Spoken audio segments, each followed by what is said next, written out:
Good afternoon, guys. So our adventure today takes us on the Pony Express.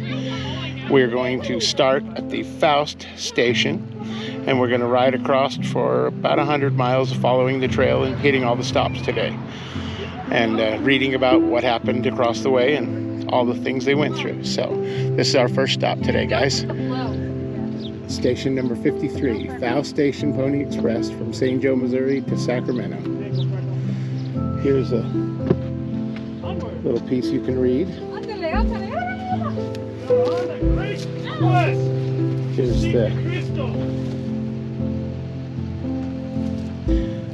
And then, last but not least, this one here.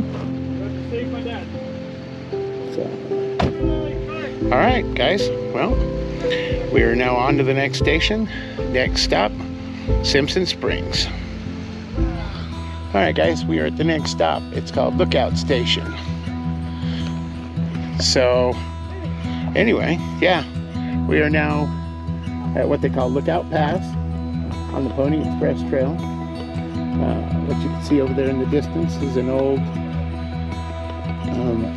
pet cemetery. I can't think of the name of it, but we can drive over there and check it out. But anyway, this was station number 86. And like I said, Pony Express Trail from St. Joe, Missouri to Sacramento, California, ran from 1858 to 1868. Amazing what those guys did on that. So, anyway, we will get back to the next one. Thanks, guys. This one is the burial plot by Miss Horace, also known as Aunt Libby Rockwell. She built this little area here. She built it for her dogs, her beloved dogs. She erected the wall for this in 1888 to protect the graves of her dogs. She had 4 dogs buried here: Jenny Lind, Josephine Bonaparte, Bishop, Toby Tyler, and were all companions of her children. Also buried nearby is 2 men and a child, and they were immigrants of the early 1860s. So anyway, we will move along, walk over here, let you guys get a good look of all of this. So, okay, guys, we're just at an information point talking about the Onaqui Wild Horse Herd Management Area. Yes, you heard me correct. There is wild horses. They run wild out here in this areas of Utah. And this is their plains. They just wander around out here in large herds, and beautiful to take pictures of. So, anyway, on to the next interesting point on our journey today. All right, guys, we are now in what they call Simpson Springs. This is the Simpson Springs station.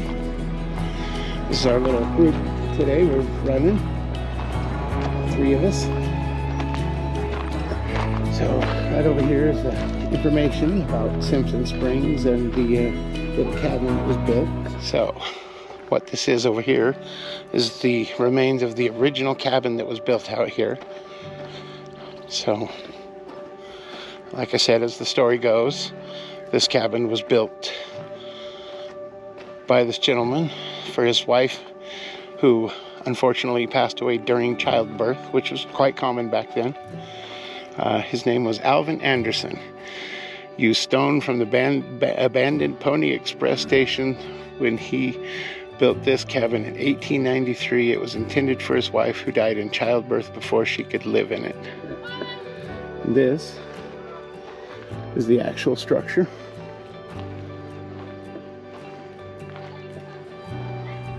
It's a shame they have to fence it all off like this just to keep people from tearing it apart, but you know, it's the world we live in these days. So this is called the station, guys. Unfortunately, the sign is yeah, really sun decayed, hard to read. But anyway, we are now over here at this cabin. So we'll walk inside. And yeah, this is how they lived in 1863. Could you imagine living like this? Would be an interesting time.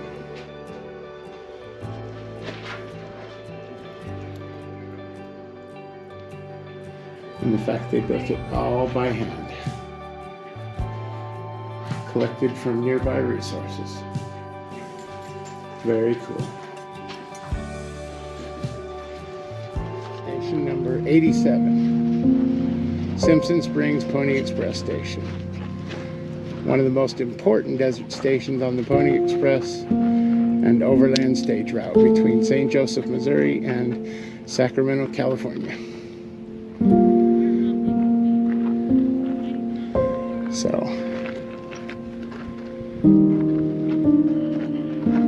anyway, kind of cool.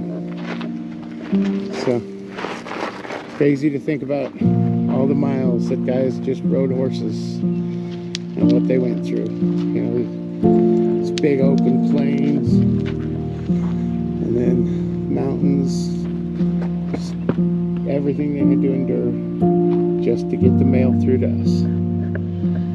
And now we just type it in the email address and hit send. All right, guys, we're back and we're at the Riverbed Station, is what this one's called. And there's the monument for it. We'll get up nice and close.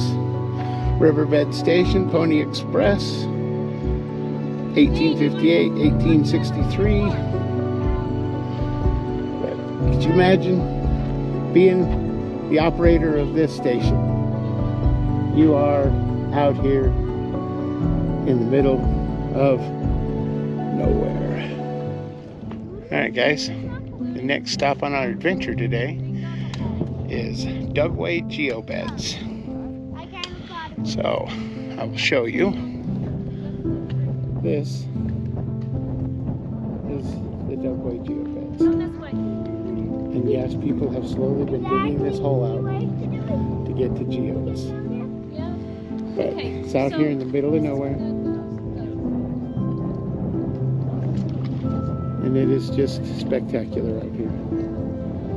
But yeah, if you ever want to go geode hunting, come out here, follow the Pony Express Trail, and go to Dugway Geobeds. And you too can come out here and dig in the dirt for rocks. Cool sparkly rocks, but rocks. So anyway, we will continue on this journey.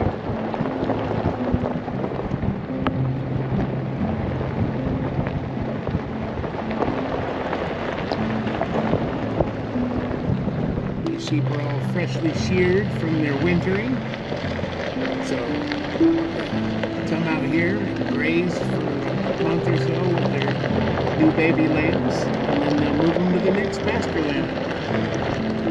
So, in case those of you that don't know what a geode is, these guys over here have dug one out and said I could take a peek at it, but I'll show you guys. So that is a geode. Break them open, they're hollow inside. They have a couple more that they haven't broke open yet, but as you can see, they have beautiful little sparkles in them. Alright guys, we're going to make this our last stop of the day.